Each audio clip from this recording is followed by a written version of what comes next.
Venez donc chez moi, je vous invite. Il y a de la joie chez moi, c'est merveilleux. Dans ma maison, il y a Et tout bien chez moi, restons-y. une émission de Isabelle Larochette, fondatrice de La Cour au Jardin. Bonjour Nathalie. Bonjour Isabelle. Merci d'être là. Vous êtes donc ma deuxième invitée. Bon, j'ai hâte que vous nous racontiez. Alors, on a laissé, pour nos auditeurs, que vous sachiez, on a laissé nos raquettes et nos traîneaux à la porte du studio, parce qu'aujourd'hui il neige. Donc, oui, beaucoup. C'est un côté romantique, on adore. Alors Nathalie, on se connaît depuis très longtemps. Oui. Je ne vais pas dire exactement quelle est votre profession. On va repartir un petit peu sur il y a quelques années. Parce que ce qu'on va découvrir à travers votre histoire, c'est ce que vous êtes aujourd'hui. Exactement. Alors, racontez-moi. Alors en fait, moi j'ai été agent artistique pendant une dizaine d'années. C'est-à-dire que je m'occupais de scénaristes, de comédiens, de réalisateurs. Donc je gérais en fait leur carrière. Un peu comme cette série 10% qui a fait rire tout le monde, Voilà. qui fait rêver tout le monde. Exactement, c'était ça. D'accord. Alors, vous vous occupiez de personnes que l'on connaît aujourd'hui ? Oui, tout à fait. Donc j'avais des gens comme Laurent Deutsch, Frédéric Diffenthal, Claire Barré en tant qu'auteur. Et dans l'espace-temps, c'était il y a combien de temps ? Donc j'ai arrêté il y a 5 ans. D'accord. Voilà, j'ai fait ça pendant 10 ans. Et alors ? Et alors, il y a 5 ans, j'ai arrêté ce métier parce que j'arrivais plus à me renouveler. C'était un peu terminé la façon dont je voyais les choses. Et j'ai en fait, en même temps, déménagé. Je vivais à l'époque en colocation avec 2 amis. C'était à la mode à cette époque. C'était, oui, tout à fait à la mode. Et alors, c'était quoi la colocation ? Ça se passait comment ? C'était super. Hein. C'était dans un appartement à Paris, dans le premier. C'était avec mes 2 meilleurs amis, donc c'était très joyeux. Et puis chacun a repris sa route au bout de 3 ans. Donc je me suis mise à la recherche d'un appartement. Voilà, donc c'était une période un peu compliquée pour moi parce que je clôturais en fait ma structure d'agence. Et je suis allée dans une petite agence immobilière qui était juste en face de là où on habitait. Alors, si je comprends bien, je vous arrête, hein, excusez-moi. Ouais. Donc, vous arrêtez votre structure, vous en avez marre d'être agent, Ouais. et vous vous dites, je pars sur autre chose, Exactement. je ne sais pas quoi, Voilà, inconnu total. et j'en profite également, je quitte ma colocation et je me cherche un appartement. Exactement. Donc, c'est un changement Radical. radical. Ouais. Changement. Et donc, dans l'agence où je rentre, je donne mes critères en fait d'appartement, c'est-à-dire un dernier étage, avec des Velux, très lumineux, en plein centre de Paris. Enfin, tout Voilà. le monde rêve de cet Exactement. appartement-là. Voilà, poutre apparente, Oui. plancher, voilà, tomate, enfin tout ce qu'il faut. Et la personne me dit, bah écoutez, je viens juste de rentrer un appartement comme ça et il est rue Guisarde. Et moi, quand je suis arrivée sur Paris il y a 15 ans, la première fois que j'ai marché dans cette rue, j'ai dit un jour, je sais que j'habiterai ici. Et pourquoi spécifiquement cette rue ? Qu'est-ce qu'elle a ? Alors cette rue, elle est magique pour moi parce que c'est une rue qui vit autant la nuit que le jour. Elle est dans quel arrondissement ? Elle est dans le 6e arrondissement. 6e arrondissement. Ouais, elle est juste derrière en fait, la plaine Saint-Sulpice. Mhm. Donc avec cette église que j'adore. Et j'adore l'endroit. Voilà, il y a plein de petits commerçants de quartier, de bouche. Il y a une vraie vie en fait. Alors de quand village. quand vous êtes arrivé il y a quelques années en tant que de votre province, il n'y a rien de péjoratif, hein, Non. j'en suis également. Vous vous dites tiens j'adore cette rue, un Ouais. jour j'habiterai dans cette rue. Exactement. Voilà. Voilà. Et donc je rêve d'un appartement dernier étage avec Mhm. des poutres, une vue magnifique sur Paris, une très belle luminosité. Et là la personne sur un plateau vous dit mais je l'ai rentré ce matin. Exactement. Donc j'ai dit bon, arrêtez tout ce que vous faites, prenez les clés, on y va. Donc c'est ce qu'on a fait. Et tout de suite, en fait, quand je suis rentrée dans l'immeuble, j'ai vu les petites tomates de l'escalier. C'était donc au dernier étage. Et quand je suis rentrée, l'appartement en fait est sur 2 niveaux. Donc il y a une partie de l'appartement qui conserve en fait les escaliers de l'immeuble, donc avec les tomates. De grands Velux partout, des poutres apparentes, super lumineux. Donc on voit le ciel quand il neige, quand il fait beau, tout le temps. Cuisine ouverte. Cuisine ouverte, voilà, super agréable, convivial, magnifique. Et j'ai dit, bah, c'est chez moi. Voilà, faut vraiment que j'habite là, c'est chez moi. Tout de suite. Tout de suite. Et qu'est-ce qui... Alors, vous me racontiez que vous aviez à cette époque-là aussi des problèmes financiers, puisque vous aviez décidé d'arrêter. Exactement. Et donc, comment ça s'est passé ? Alors, j'ai été le plus honnête possible avec la personne. Je lui ai dit, écoutez, voilà, mon dossier est pas bon, mais je sais en fait que je payerai toujours tant que je resterai dans cet appartement. Voilà. Et elle vous a cru? Et elle m'a cru.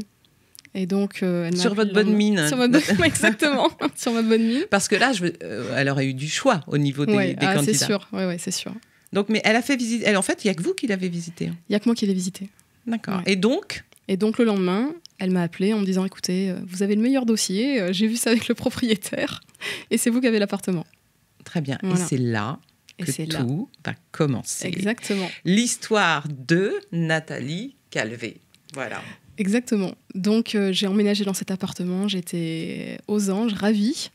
Et donc, j'ai défait mes cartons comme tout le monde quand il emménage. Et il y a un carton que je ne défaisais jamais dans tous mes nombreux déménagements. Et pourquoi ? Parce qu'il était trop lourd. Donc, je le laissais dans un coin. C'était des livres. Souvent ce qui arrive, exactement. Et je ne sais pas pourquoi, à ce déménagement-là, je l'ai ouvert. Voilà. Et le premier livre qui était sur le dessus de la pile, c'était La maison Feng Shui. Et quand j'ai vu le mot Feng Shui, je me suis dit, c'est pour ça, en fait, que je me sens aussi bien dans cet endroit. Ça vous a fait tilt tout de suite. C'est-à-dire, vous avez vu le mot Feng Shui sur ce livre et vous vous êtes dit, mais c'est exactement ça. C'est exactement ça. Est-ce que vous aviez déjà vécu cette situation de rentrer dans un lieu et de ressentir quelque chose comme ce qui s'est passé pour cet appartement-là ? Alors, je suis déjà rentrée dans des lieux dans lesquels j'ai vécu ou chez des amis où c'était chouette. Voilà, je me sentais bien, mais pas plus que ça. Mais là, c'était vraiment... un appel. C'était un appel, je ne pouvais pas ne pas habiter dans cet appartement. C'était impossible. Donc, je me suis dit, OK, le Feng Shui, c'est quoi ? Donc, j'ai fait plein de recherches sur Internet. Et je me suis dit, il faut que je comprenne absolument. Et je sais que c'est là où il faut que j'aille, en fait, vraiment. Donc, j'ai cherché quelqu'un qui puisse me transmettre, en fait, cette science millénaire chinoise, que j'ai trouvée, qui s'appelle Moon Yance, et que je remercierai jamais assez pour toute sa transmission magnifique et merveilleuse. Mais c'est fabuleux parce que c'est cet appartement, ce livre qui ont fait que votre vie a changé aujourd'hui. Parce qu'on va dire après à nos auditeurs ce que vous faites réellement et c'est magnifique. Moi, je sais ce que vous faites parce que j'ai fait appel à vos services et à vos dons, si on peut appeler ça des dons, vous allez me le dire après. Mais qu'est-ce qui a fait que à ce moment-là, votre vie a basculé? Parce que vous vous êtes dit, je vais tout mettre dans le Feng Shui ou c'est... Oui, c'était évident. Je me suis dit, il faut que je parte en fait là-dedans, vraiment, pour que je comprenne et pour que j'aide en fait les personnes à vraiment avoir une adéquation entre leur lieu de vie et qui ils sont. Mais c'était pas évident parce que vous ne connaissiez pas du tout le Feng Shui. Donc Rien du tout. Donc vous avez commencé à regarder sur votre ordinateur. Ouais. Vous avez appelé des personnes qui ont pu vous raconter. Exactement. Qui m'ont raconté en fait leur vécu dans les lieux donc qu'ils avaient aimés ou qu'ils n'avaient pas aimés, ce qui se passait en fait énergétiquement. Et je me suis dit, c'est évident, c'est ça en fait qu'il faut que je fasse. C'est mon chemin. Aujourd'hui, c'est ça. Alors, combien d'années après ? Donc, le grand maître Moon Yance est venu en fait chez moi me transmettre en fait le Feng Shui. Alors, ce grand maître, il habite Paris ? Alors, elle habite Paris, ouais. Elle habite Paris. Elle a vécu en Asie pendant longtemps. Elle-même, on lui a transmis en fait un des 5 grands maîtres en Chine qui était encore vivant à l'époque, lui a transmis le Feng Shui. Alors comment ça se passe quand vous dites transmettre ? C'est-à-dire vous passez par un rituel, il y a on vous apprend d'abord, vous êtes comment dire ? Racontez-moi. Alors, en fait, c'est une transmission orale vraiment dans la tradition chinoise. Donc la personne, en fait, quand je dis transmettre, nous transmet, c'est vraiment tout le ressenti, comment travailler avec son énergie. Et après, il y a évidemment plein de règles à appliquer, plein de mesures à prendre. Donc c'est quelque chose d'assez scientifique. On travaille avec un luopan, qui est une boussole en fait chinoise, pour prendre des mesures de l'extérieur, de la façade. Qu'est-ce qu'il y a à l'intérieur de la maison, quels sont les bâtiments à l'extérieur qui peuvent influer en fait sur notre intérieur. Et en Asie, par exemple à Singapour, aucune banque, aucun magasin, aucune maison n'est construite sans l'appel d'un maître Feng Shui qui travaille en collaboration avec un architecte, tout le temps. Qu'est-ce que vous en pensez aujourd'hui ? C'est quelque chose qui est en train de prendre racine chez nous ou c'est encore, on n'est pas encore prêt à ce genre de choses ? Pas complètement. En fait, c'est vrai qu'en province, c'est un petit peu plus présent que dans les grandes villes parce qu'il y a vraiment cette science de la terre, ce ressenti qu'ont les personnes. C'est les anciens sourciers, en fait, qui prennent en compte l'influence de la terre sur sourcier ou sorcier ? Non, je plaisante. Le sourcier sorcier. C'est ça. Voilà, exactement. Donc c'est vrai que voilà, dans les campagnes, c'est un petit peu plus connu sous cet aspect-là, les sourciers. Et le feng shui commence à arriver, notamment dans les entreprises. Moi, je travaille beaucoup dans le milieu des thérapeutes, dans les cabinets d'avocats également, pour essayer de dissoudre les conflits, que les collaborateurs se sentent plus en adéquation les uns avec les autres. Qu'est-ce que vous faites, vous pratiquez le plus à travers le feng shui pour les maisons? Enfin, je sais, vous êtes intervenu sur la mienne. Oui. Comment on peut appeler ça, en fait? C'est vous dénouez quelque chose? Alors, c'est vraiment en fait comme l'acupuncture. Donc, à la place d'avoir une aiguille qui pique à un endroit sur le corps humain, en fait, moi, je vais proposer aux gens des préconisations pour déplacer certains objets. Donc, je ne mets pas la chambre à la place de la cuisine, hein, c'est pas ça du tout. Mais il y a certains objets, en fonction de la matière, en fonction de la couleur, en fonction de la texture, qui vont vraiment, en fait, servir de point d'acupuncture dans le lieu. Et à partir de ce moment-là, la personne va se sentir beaucoup mieux. Donc, les problèmes de santé peuvent se régler. Au niveau du bien-être, ça augmente. Les tensions vont se dissoudre.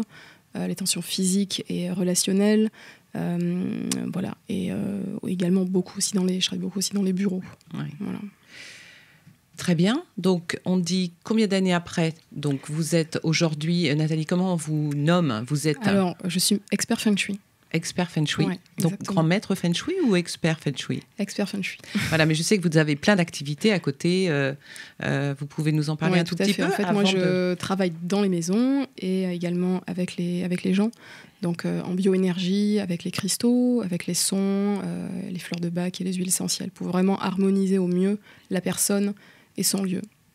Très bien, Nathalie. Alors, la musique a de l'importance pour vous? Beaucoup, évidemment. Beaucoup? Ouais, dans un lieu, c'est important? Dans un lieu, c'est important, ouais. La résonance est importante? Oui, exactement.